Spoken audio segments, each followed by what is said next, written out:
2 KG 300, দাম হচ্ছে কত? 6840 টাকা। একটি ইলিশের দামই ৬,৮৪০ টাকা। বঙ্গোপসাগরে এক জেলের জালে ধরা পড়েছে 2 কেজি 280 গ্রাম ওজনের মাছটি। কুয়াকাটা মাছ বাজারে চওড়া দামে বিক্রি হয় মাছটি। আমাদের জেলের নাম হয়েছে আলমাস, মনি ফিশে নিয়ে আইছে। মাছটা 2 কেজি 300 হয়েছে, 1,20,000 টাকা মনে ডাক হয়েছে, পাইছে ফিশবেলি, দাম হয়েছে ৬,৮৪০ টাকা। মঙ্গলবার রাতে বঙ্গোপসাগরের চরবিজয় সংলগ্ন হাইরের চর এলাকা থেকে আলমাজ খান মাঝি নামে এক জেলের জালে ইলিশটি ধরা পড়ে। প্রথমেই 4,000 টাকা দাম ওঠে, পরে সর্বোচ্চ 6,840 টাকায় ইলিশটি বিক্রি হয়। মাছটিতে ডিম হওয়ার কারণে তুলনামূলক দাম একটু কম হয়েছে বলে জানালেন তিনি।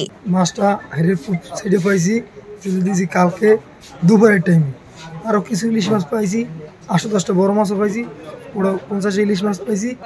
মাছটা হচ্ছে 1,20,000 টাকা ডাকের মাধ্যমে মনিফিশ আড়ত থেকে আমরা ফিশবিলি পেয়েছি। আমরা পাওয়ার পরে এটা হচ্ছে এখন আমরা প্যাকিং করে রেখেছি, ঢাকা আড়তে আমরা পাঠিয়ে দেবো আমাদের ওয়্যার হাউসে। মাছটার দাম হচ্ছে কত? মাছটার দাম হচ্ছে 1,20,000 টাকা মন। এইটার দাম হয়েছে কয় টাকা? মাছটার দাম হচ্ছে 6,840 টাকা। সচরাচর দেখা যায় না এত বড় মাছ।